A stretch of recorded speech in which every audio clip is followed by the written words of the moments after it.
Okay, dito naman tayo sa bagong tutorial about po sa ating water refilling station management system.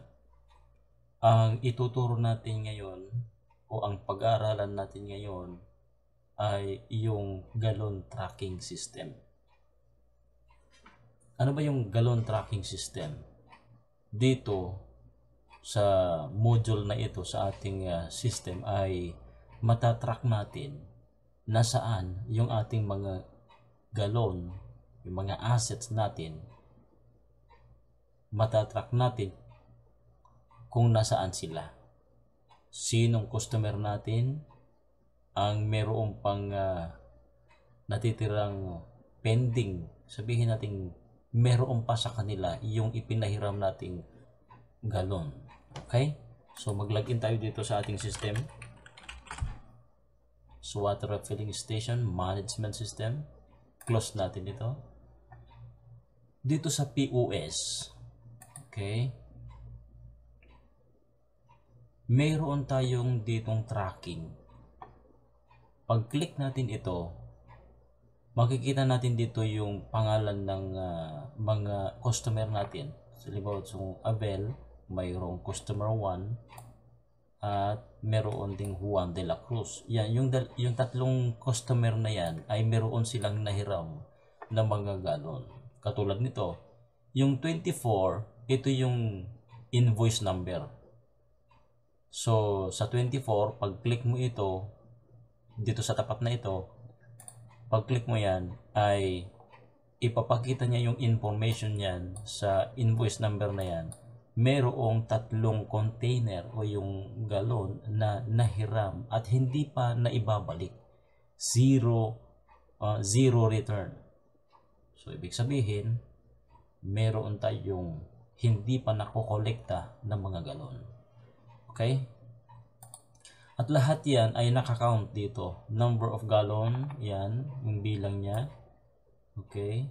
Eto, meron yung invoice number 15, meron 10, pero tignan natin baka meron pang mga ibang, yan, meron pang 5, so 15 remaining.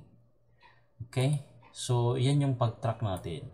By the way, paano natin malaman na ito yung bilang ng naipahiram natin? Okay? Yung borrowed, ito. Borrowed by customer. Makakount ito. Automatic yan.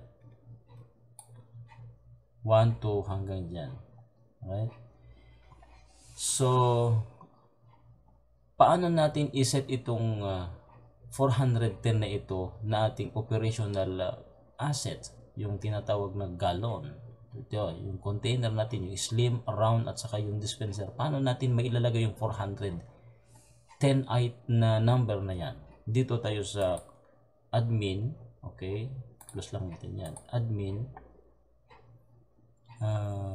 product, stocks, tapos dito sa may hindi yan, dito sa asset, click natin sa mga asset, dito yan. So yung round ay for 100, yung slim na walang faucet ay 100, at yung slim na may faucet ay 200, at yung dispenser ay 10. So 410 total. 66 yung naipahiram, 334 yung on hand. Okay? So, yan. Pagbalik natin dito sa POS, so alam na natin kung nasa kanino yung ating mga container. Diba? So, na kay Mr. Abel, ito, invoice number 35, meron siyang 4 na hiniram sa order na yan. Ngayon, ang tanong natin, paano natin ito gamitin? Okay? Tandaan natin, kapag ka dito sa purchased, nag-order yung ating customer at delivery, kapag ka pinindot mo itong borrowed, mapupunta lahat dito sa tracking anuman yung kanyang in-order na items. Mapupunta lahat dito yung quantity. Pati yung free mapupunta rito. Basta't borrowed yung ating sinelect dito. Pero pag personal, hindi na mapupunta dito sa tracking. No need na po na i-track yung mga galon kapag ka personal. Alright? So, sana maliwanag yun. Ngayon, paano natin ibalik?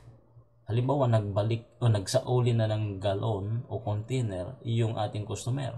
So, kunyari ay si Abel, magsasauli siya ng container dito sa invoice number 24. Okay? Meron siyang tatlong container na pending. Ang gagawin lang natin dito ay yung quantity na yan, yun ang ilalagay natin dito. Kung yun nga ang ibabalik niya. Okay? So, pindutin natin sa keyboard natin 1, tapos enter lang natin doon pa rin sa keyboard, enter. So, tatanungin na tayo ng ating system, all assets are returned. Ang isasagot mo dyan ay yes. Okay? So, i-confirm mo pa yan.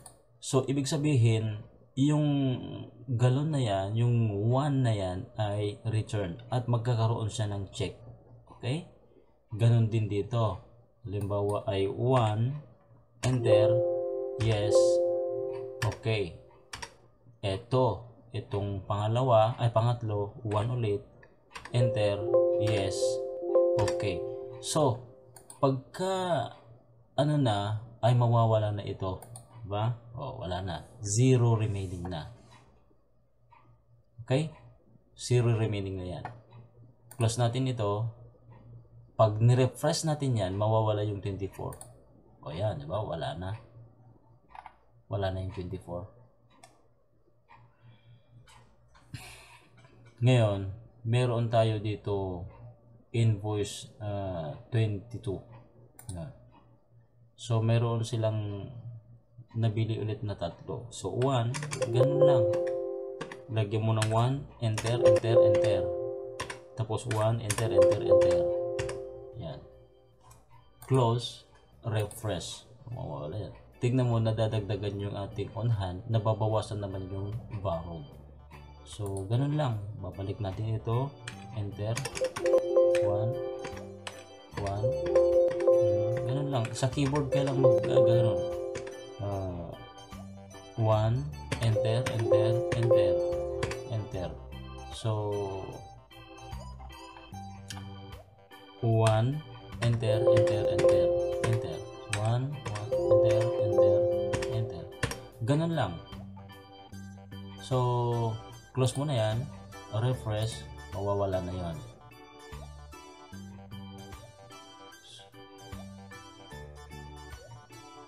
Malalaman mo rin dito itong bilang na ito dito sa invoice, dito sa may ano. So, halimbawa, i-select natin si Abel.